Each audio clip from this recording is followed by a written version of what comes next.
Pekerjaan saya hari ini adalah gembala sidang Gereja Betel, Gereja Pentakosta di Tanah Papua, Jemaat Victoria Agung Jayapura. Saya menggembalakan jemaat kecil ini sejak 2004. Jemaat ini diserahkan ke saya karena Bapak dan Mama kan dahulu adalah seorang hamba Tuhan gembala.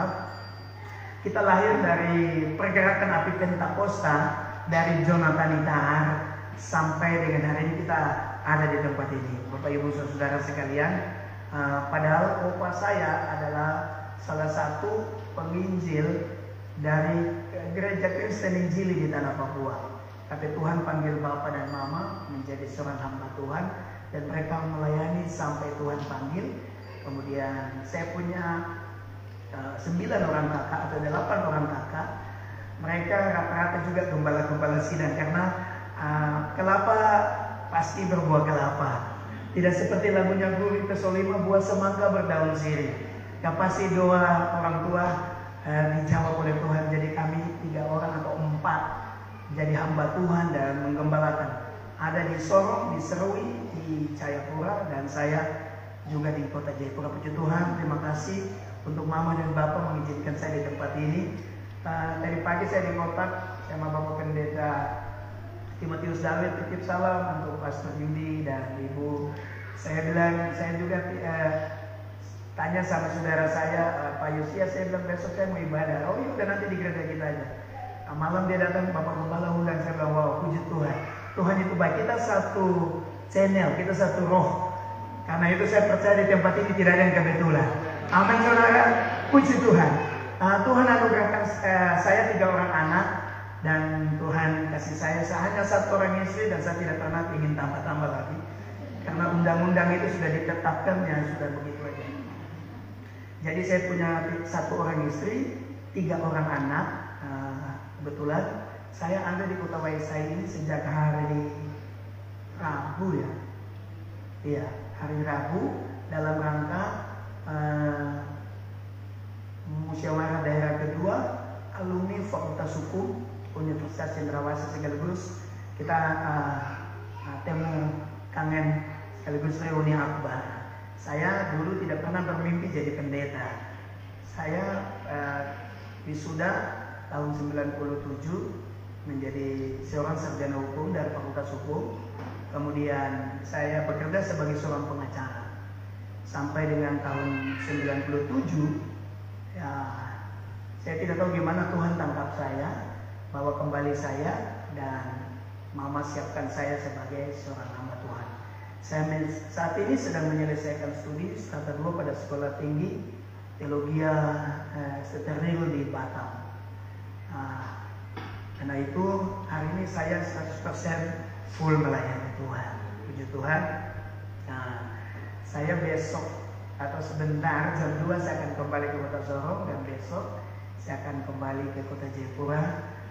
Saya juga di Gereja Betel, Gereja Pentakosta, adalah jabatan sebagai sekretaris umum. Dan sekaligus besok kita ada kunjungan ke beberapa jemaat yang mereka punya masalah hukum di pengadilan. Sehingga saya sebagai seorang hamba Tuhan juga, karena dibilang mantan pengacara, dia paling tidak masih ada nasihat-nasihat Tuhan. Ya, kita bantu mereka. Hari Selasa saya pulang kembali ke Jayapura. Puji Tuhan, terima kasih buat kehormatan.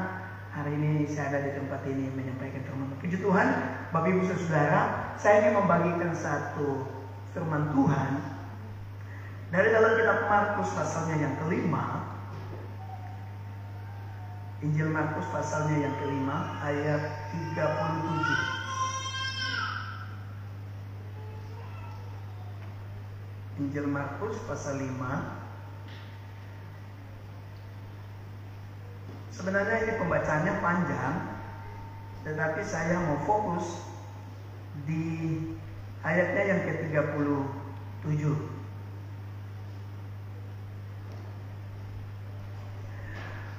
Atau Bapak Ibu Saudara ikuti saya baca dari 34 sampai selanjutnya, tapi nanti kita fokus di ayat 37. Ayat 34 dari Markus pasalnya yang kelima.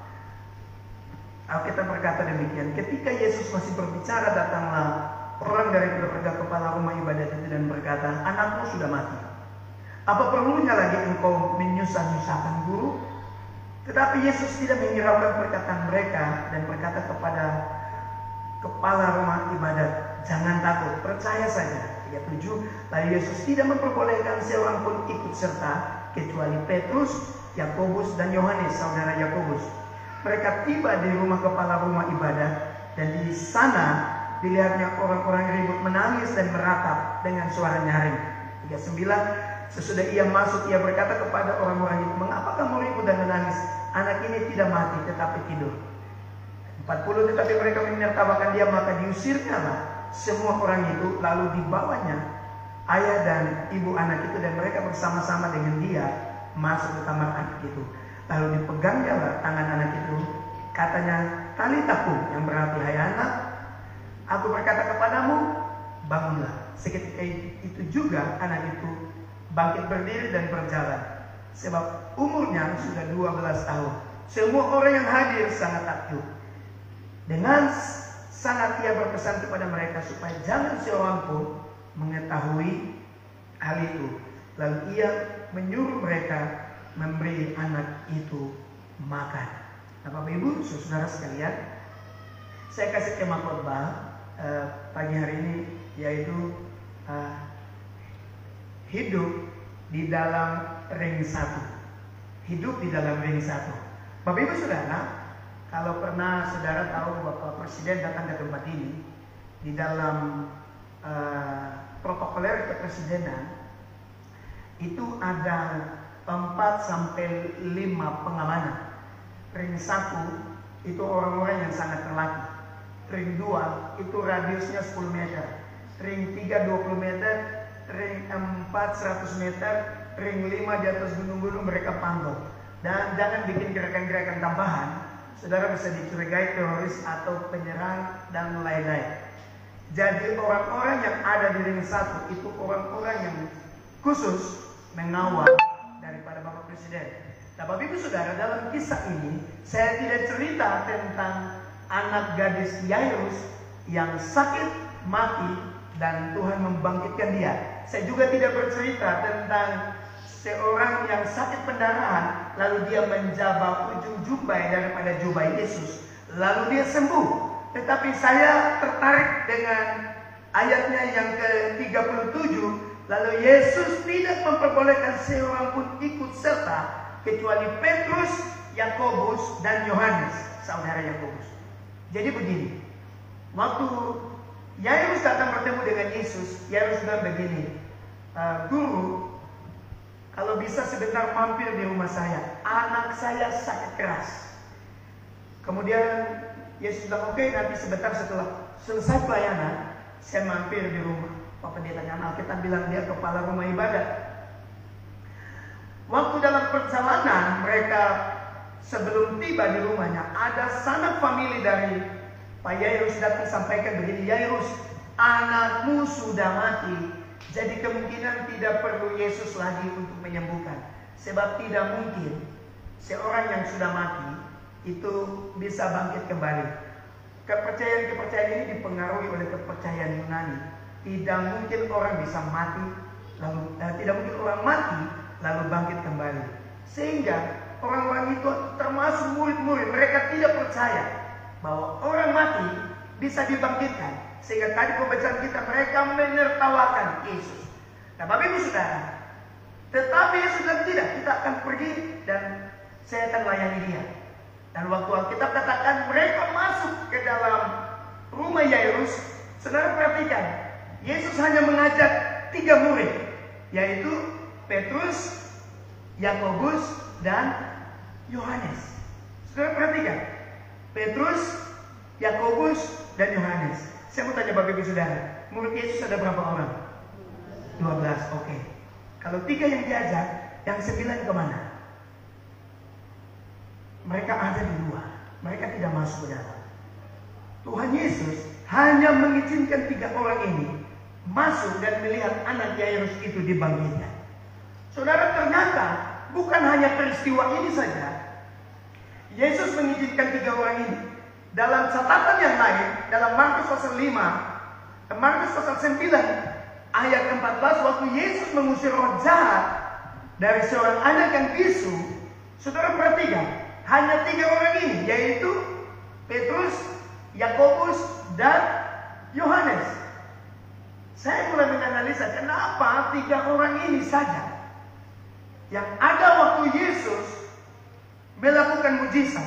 Tidak sampai di situ saja. Saudara bisa baca dalam kitab Injil Matius pasal 17, ayat yang pertama, dan juga dalam kitab Injil Yohanes. Waktu Yesus naik ke atas bukit untuk berdoa, dia mengajak 3 orang ini yang sama. Nah, sekarang pertanyaan, yang 9 ini kemana? Nah, Bapak Ibu Saudara sekalian yang Tuhan Yesus kasihi, saya mau sampaikan kepada Bapak Ibu Saudara, kalau saudara teliti membaca Alkitab, sebelum Yesus naik ke surga, dia memberi pesan-pesan penting, amanat-amanat yang penting kepada murid-muridnya. Itu disaksikan kurang lebih 500 orang di atas bukit Zaitun. Dia katakan tidak lama lagi kamu akan dipenuhi dengan Roh Kudus. Ternyata saudara, pada waktu itu ada orang yang berkata begini, terus kapan kerajaan Israel dipulihkan?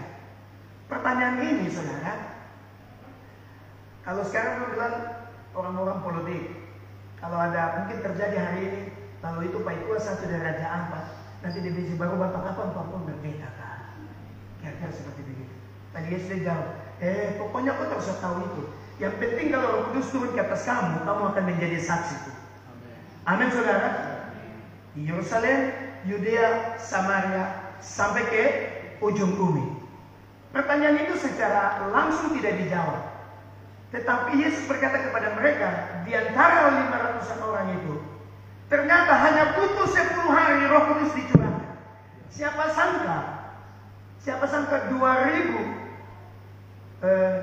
atau 1947 tahun kemudian Israel merdeka menjadi negara. Tapi saya tidak bicara itu.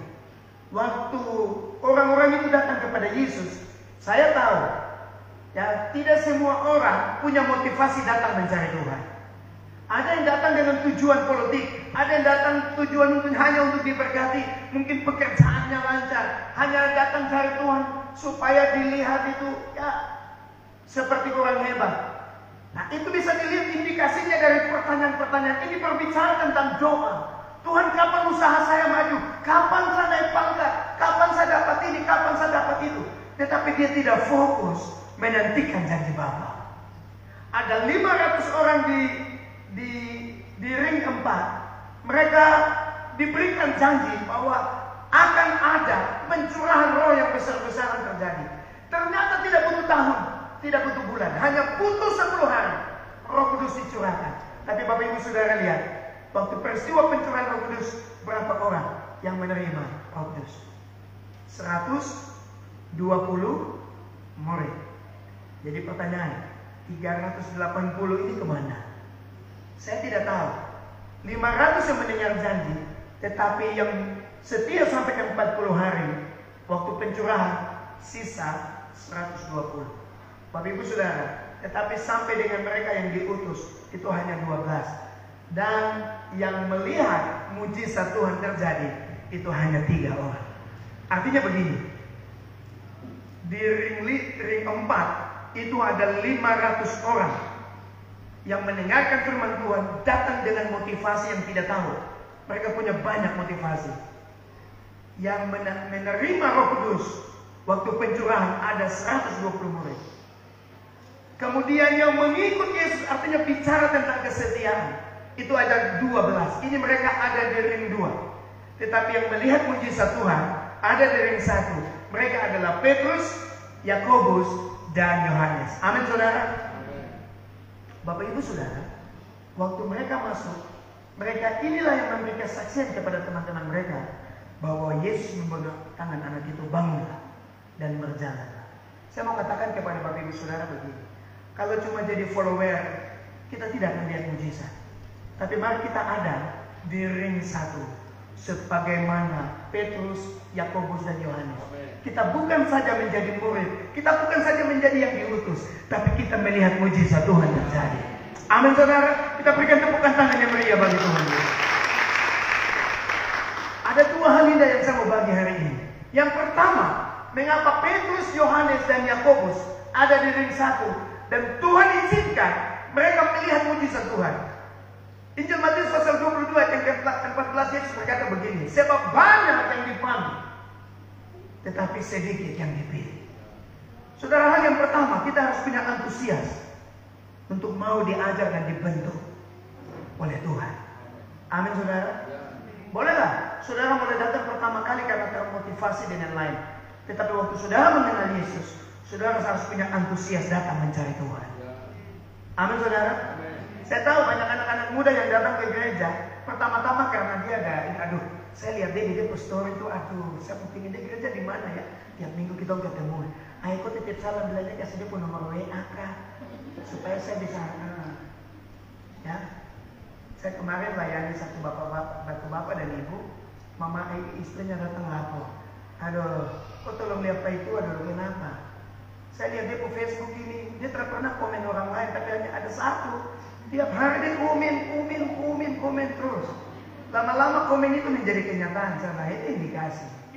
Kita berdoa dengan dia, Bapak aku sukunya. Jadi yang lain itu orang punya. Jadi jangan masuk di lahan orang lain. Ya. Ini karena tadi motivasinya memang pertama dia, aduh, saya lihat ibu kesaksian dia waktu kita menyanyi bergandengan tangan, waktu berpegangan tangan itu lah pertama dia bilang, waktu itu macam straw mengalir. Saya bilang sama Bapak Gembala, lain kali kalau pegang tangan begitu harus bertanggung jawab. Sebab kalau aliran ini mengalir, nah kita harus urus nanti di kemudian hari. Kata-katanya begitu. Tapi akhirnya kita berdoa, mereka sudah rukun kembali. Nah Bapak Ibu Saudara, mungkin pertama kita termotivasi dengan hal-hal lain. Tapi waktu kita berjumpa dengan Yesus, arahkan cintamu, hatimu, kau jatuh cinta kepada Tuhan. Kau punya antusias setiap hari datang kepada pribadi yang namanya Tuhan Yesus Kristus. Untuk apa kita tidak jatuh cinta kepada Tuhan kalau kita mau hadir pagi ini menyembah kepada Tuhan? Saya percaya Roh Kudus ada di tempat ini. Amin saudara. Karena waktu kita menyembah, Dia ada di tempat ini. Ini antusias yang luar biasa. 9 orang ini mereka mungkin ikut Tuhan, tetapi mereka tidak fokus kepada Tuhan. Ada yang fokus kemana-mana. Ya, saya lihat kemarin kita alumni datang, yang fokus ikut alumni, yang ikut kegiatan alumni itu cuma seberapa, tapi yang fokus ke PID hampir 90%. Jadi saya bilang ini kurang fokus, gagal fokus. Tapi waktu bilang pergi ke gedung Pari, itu seberapa malas-malasan datang tidak tepat waktu. Tapi waktu kita mau naik perahu tepat waktu. Mereka tiba di rumah. Ini mau kapan lagi? Ya saya bilang ya, itulah karena kita tidak fokus. Tapi hari ini jemaat GPDI Jemaat Shekinah Waisai, kita sedang fokus kepada Tuhan. Haleluya. Yang kedua yang saya jumpai dalam pembacaan ini, 2 Petrus pasal 1 ayat yang ke-10. Karena itu saudara-saudaraku, berusahalah sungguh-sungguh supaya panggilan pilihanmu makin teguh. Sebab jikalau kamu melakukannya, kamu tidak akan pernah tersandung. Yang kedua, berusahalah sungguh-sungguh menjadi yang dipanggil oleh Tuhan. Ya, kalau tadi mereka yang ada di ring 4, mereka tidak sungguh-sungguh. Bisa lihat, mereka tidak tanya Tuhan Yesus kapan kau datang. Don't pernah tanya itu, dia cuma tanya kapan kita merdeka. Cuma tanya itu. Baru satu mobil itu kapan jual? Baru yang kemarin saya berdua dia selama 1 bulan yang nona itu. Kapan baru dia jadi saya? Cuma hanya mementingkan, tapi dia tidak berdiri dengan Tuhan. Kapan kau mengutus saya untuk mengabarkan ini? Kapan kau jadikan saya menjadi saluran berkat? Ini yang sedang terjadi di gereja Tuhan hari ini. Tapi saya mau ajak saudara untuk mau berusaha bersungguh-sungguh menjadi orang yang terpanggil. Terima kasih. Menjadi orang yang terpanggil. Karena kita datang kepada Tuhan bukan karena motivasi lain. Amin saudara. Saya benar-benar waktu kita ketemuan kemarin dengan teman-teman, ada hakim, ada pengacara, ada pengusaha, ada bupati segala macam. Saya tidak tahu. Mungkin yang datang sebagai jabatan pendeta, pastor, mungkin saya sendiri. Teman-teman bilang sama saya begini, pendeta terima kasih ya. Kita dulu kuliah sama-sama di Fakultas Hukum. Karena orang tua saya waktu itu ada di Jayapura, saya orang Jayapura, artinya asli dari Serwi tapi lahir besar di Jayapura. Di orang Jayapura bilang Labeja, lahir besar Jayapura. Karena saya ini anak Jayapura, kebanyakan anak-anak mahasiswa ini datang dari Sorong, Biak, Nabire, dan mereka punya kiriman seringkali terlambat. Jadi kalau sampai terlambat, mereka sering ambil-ambil kangkung di Pari-Pari, rebus, bikin kuahnya banyak supaya minum perutnya lebih cepat kenyang. Jadi saya biasa tolong mereka dari rumah. Mama saya tanya, kok Pak Pras untuk apa? Anak-anak mahasiswa di asrama di atas sudah mau kelaparan, mau mati. Jadi saya bantu mereka. Kadang-kadang kasih kaos, kasih kemeja, bantu dengan sepatu. Tidak sangka mereka sudah jadi anggota DPR, jadi hakim, jadi jaksa, bahkan ada yang jadi wakil bupati dan lain sebagainya. Bapak Ibu Saudara, sehingga kemarin mereka bilang begini, wah pendeta saya pikir kok jadi pengacara. Saya bilang waktu kita fokus kepada Tuhan, Tuhan tahu menempatkan kita pada tempat kita yang benar. Kadang-kadang kita mau seperti begini, tapi Tuhan mau. Saya khotbah di depan warga binaan lembaga pemasyarakatan di Jayapura. Saya bilang, kamu orang tidak usah kecewa, sebab kita semua sama-sama dapat tangkap. Cuma bedanya aku dapat tangkap dengan polisi, saya dapat tangkap dengan Tuhan. Akhirnya kau masuk penjara, saya masuk ke layanan pekerjaan Tuhan. Kita sama-sama dapat angka.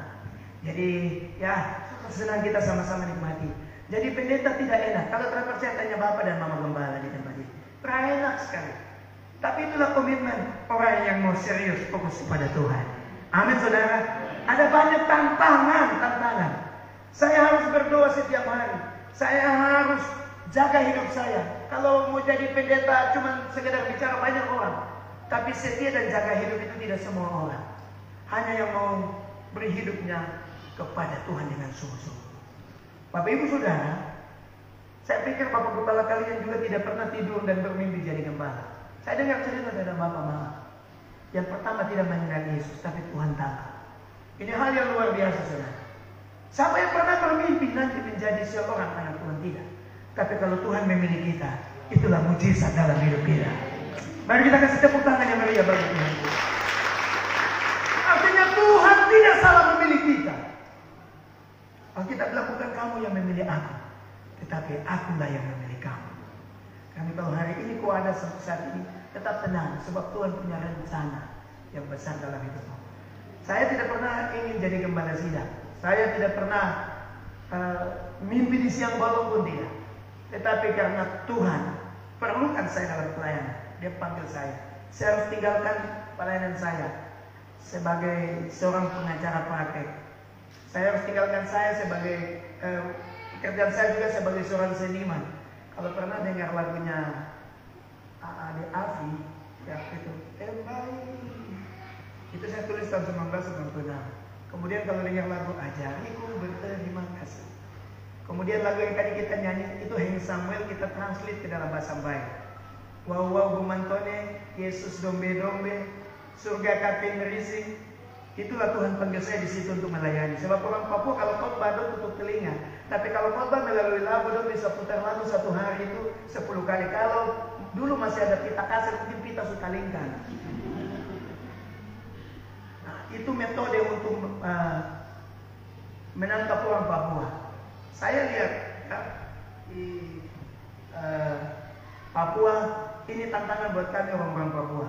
Ya, kadang-kadang mereka santai dengan kita harus berdoa buat mereka supaya orang-orang diselamatkan. Seharusnya orang Papua di sini harus banyak. Ya, di Sorong saya lihat di Timika waktu saya naik miris sekali. Ada mabuk di pasar tidur. Ya, kita mau ajak mereka untuk ngobrol marah-marah. Oh, saya buat apa?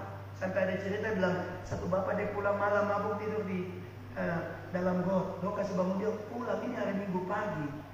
Bapak bangun, bapak jangan tidur. Dia lihat kan cerita. Kok merasa kok ke got kan? Tapi ya memang keadaannya begitu. Semua orang ini harus diselamatkan. Nah, Bapak Ibu Saudara, Waisai ini harus diselamatkan. Saya waktu turun pertama kali, saya bisa dari dalam alam roh, saya bisa rasa.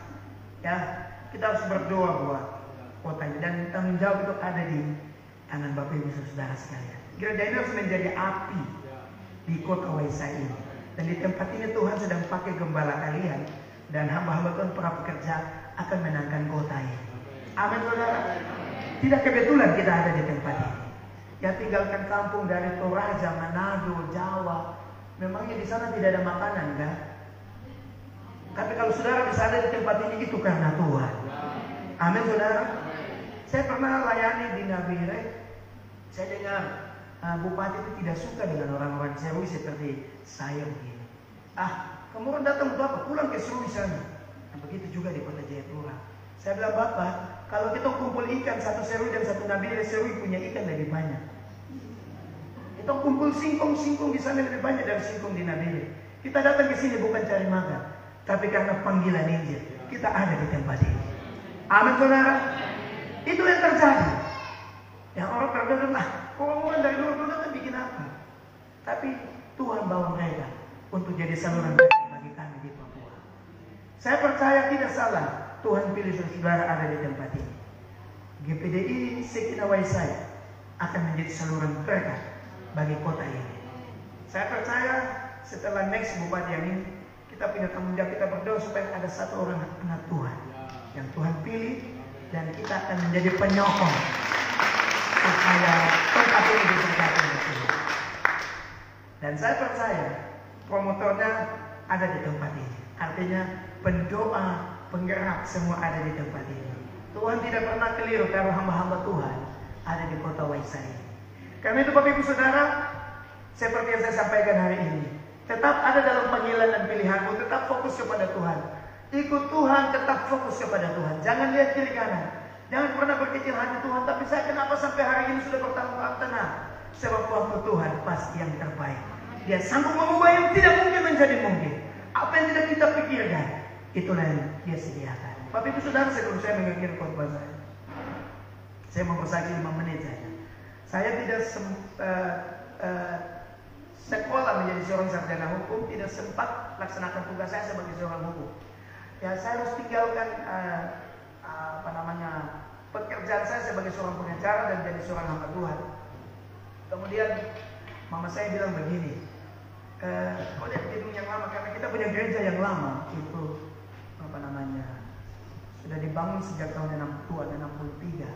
Jadi saya dengan kakak-kakak saya kita sama-sama membangun. Akhirnya saya juga harus tinggalkan, saya fokus pada pembangunan.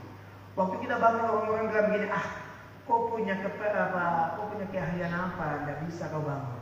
Ya, tidak bisa. Itu butuh dana yang besar. Saya mau tampilkan gedungnya di sini, tapi ya saya tidak punya persiapan dengan multimedia di sini. Dan mereka bilang, kamu bangun gedung yang harga 14 miliar ini dari mana? Jangan mimpi kamu. Ya, kita berdoa. Waktu kita berdoa, waktu kita menyembah dalam malam roh, Tuhan bilang, kau tenang, itu bukan pekerjaan, itu proyek saya. Saya akan kerahkan pasukan saya untuk bekerja, kau tenang saja. Dan kita bekerja dalam proses 7 tahun atau 12 kali 7, 12 bulan kali 7, gedung gereja itu berhasil. Ya, 1 kali berbakti itu bisa menampung 1.600 orang sekali berbakti. Dan kita 2 kali berbakti dalam 1 minggu hari ini. Jemaat kita kurang lebih 1.600 orang yang saat ini saya gembalakan. Bapak Ibu Saudara, tapi saya tetap fokus kepada Tuhan. Kalau saya terkontaminasi dengan hasutan masukan, mungkin hari ini pekerjaan Tuhan yang hebat itu sampai hari ini hanya tinggal kenangan. Tapi saya fokus kepada Tuhan. Hari ini kita lahirkan pemimpin-pemimpin baru, kita lahirkan jemaat-jemaat baru, dan mereka sedang. Saya punya mahasiswa di Batam, ada kurang lebih 300 orang, beberapa sudah jadi sudah, dan mereka kembali ke pedalaman. Karena kita punya satu masalah, guru-guru yang dihasilkan kirim ke pedalaman, jadi guru, jadi pegawai negeri. Pemerintah pusing, karena terima gajinya di kota, anak-anak tidak pernah sekolah di pedalaman. Jadi itu menjadi satu beban buat kami. Untuk cari orang yang mau setia melayani di Papua itu sangat sulit sekali. Tetapi kita tetap bergumul, Tuhan akan kirim orang-orang yang punya hati untuk melayani Tuhan di tempat-tempat seperti ini. Dan puji Tuhan, akhirnya sampai dengan hari ini, saya bisa melayani Tuhan. Dan saya percaya ini bukan karena kuat dan hebat saya, itu semua karena Tuhan. Karena kadang orang bilang, Bapak Pendeta, sekarang sudah berapa? Saya menjalan lihat dari casing. Ya, casingnya mungkin 30-40. Tapi saya sudah 51, jalan 52. Sebenarnya sudah bestu alias besi tua. Tapi Tuhan akan pakai saya paling tidak. Orang bisa, terima kasih Tuhan. Paling tidak, besi tua bisa didaur ulang kembali. Ya, kalau klasik bisa didaur ulang. Saya percaya hidup saya pasti didaur ulang terus setiap hari. Karena kita berkata selalu baru tiap hari. Kasih setia Tuhan dalam hidup kita. Tuhan itu baik. Bapak Ibu, dari tempat ini saya juga kalau Bapak Gembala ke Jayapura kontak, saya persilakan Bapak Gembala bagi-bagi berkat buat kami di Jemaat Victoria Agung Jayapura. Puji Tuhan, ini juga ada 2 anak gembala yang hadir hari ini, Ibu Lesi, Mama dan Bapak juga gembala sidang di Biak Kota, dan juga Ibu sebagai ketua klasis Biak Nova. Puji Tuhan. Saya bilang kita mau kemana, tapi Tuhan gerakan saya datang ke tempat ini. Puji Tuhan, tempat ini tempat yang diberkati oleh Tuhan. Waktu kita menyembah, Roh Kudus ada di tempat ini. Aduh, kita tetap rendah hati menyembah Tuhan. Apa yang kita pikirkan, itu yang disediakan. Tuhan memberkati kita sekali. Saya ingin berdoa dengan Bapak Ibu Saudara, mungkin pemain musisinya sebelum saya kembalikan ke Bapak Lumar. Haleluya.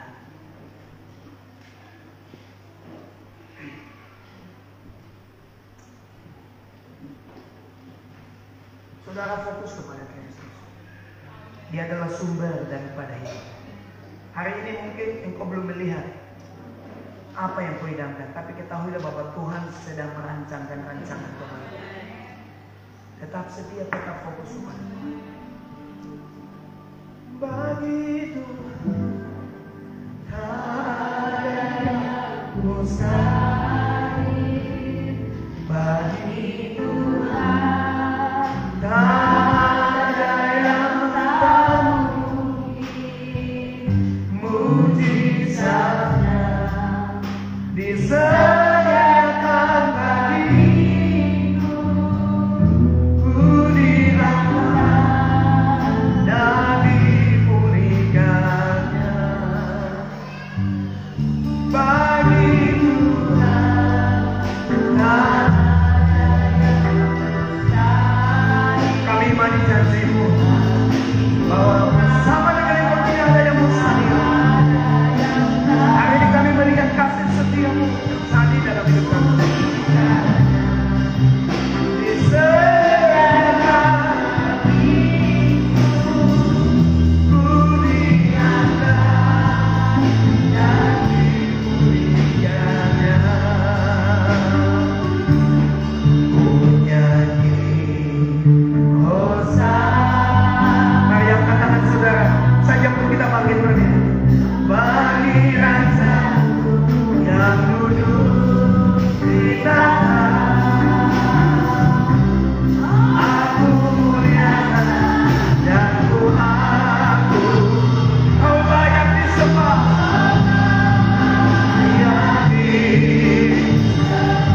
ku nyanyi Hosana, Hosana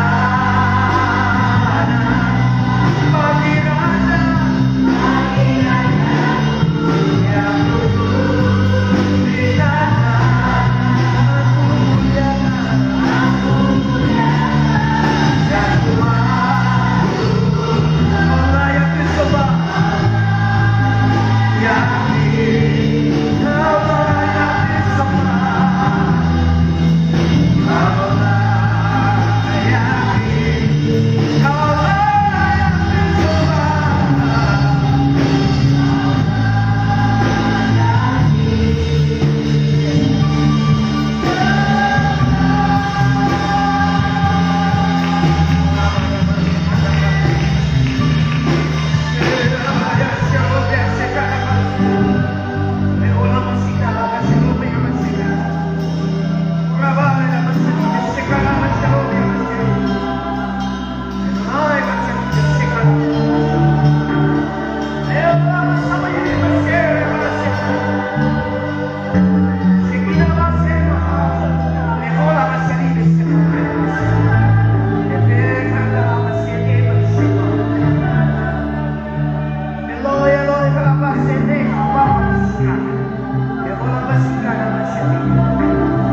Terima kasih buat rahmat-Mu, Bapa. Kami nikmati surga di tempat ini, dalam kehadiran-Mu di tempat ini. Terima kasih. Hamba telah menyampaikan isi hati-Mu. Kau melihat hati-hati yang terbuka, tangan yang terangkat hari ini. Kami ingin ada pada ring satu. Kami bukan menjadi pengikut biasa, tapi kami menjadi orang yang fokus kepada Engkau, yang mau dididik dan menjadi orang Kristen yang berkualitas. Terima kasih, materikan nafsu kami sungguh-sungguh dalam kehidupan kami pagi ini. Kami akan menikmati kebenaran pada kebenaran yang lain, dan menikmati anugerah dalam hidup kami. Terima kasih, Bapak. Oh, terima kasih. Terima kasih, Pak. Terima kasih anugerah-Mu hebat dalam hidup kami.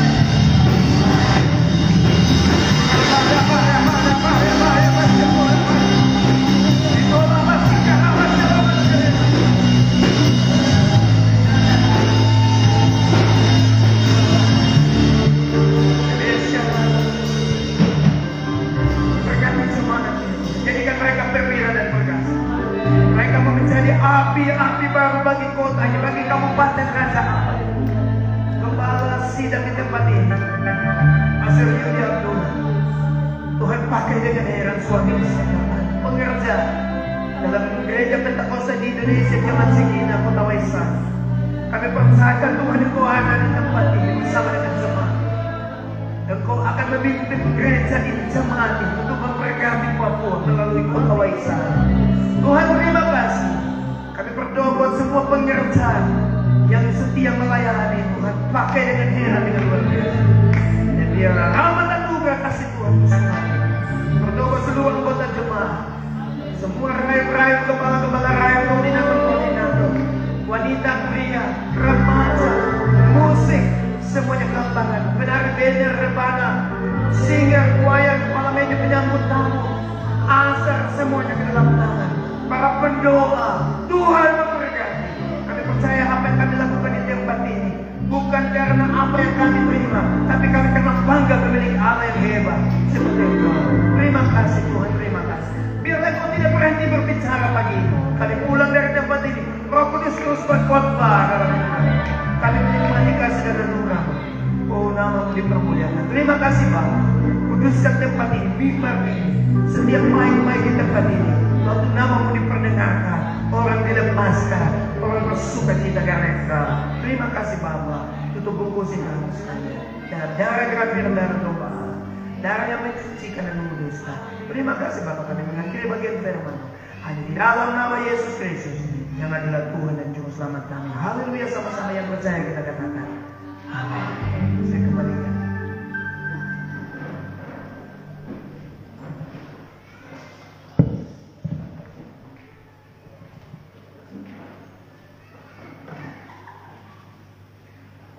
Baik, di Tuhan besar kita berikan tepuk tangan yang meriah bagi Dia.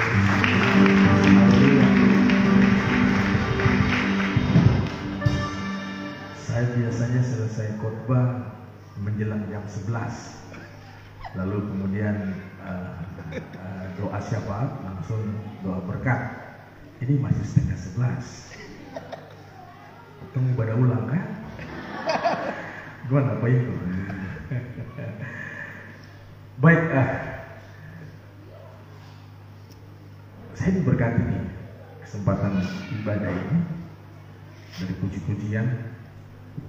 Saya pun terbelalak dengan pujian terakhir menjelang firman sampai kepada kebenaran firman Tuhan.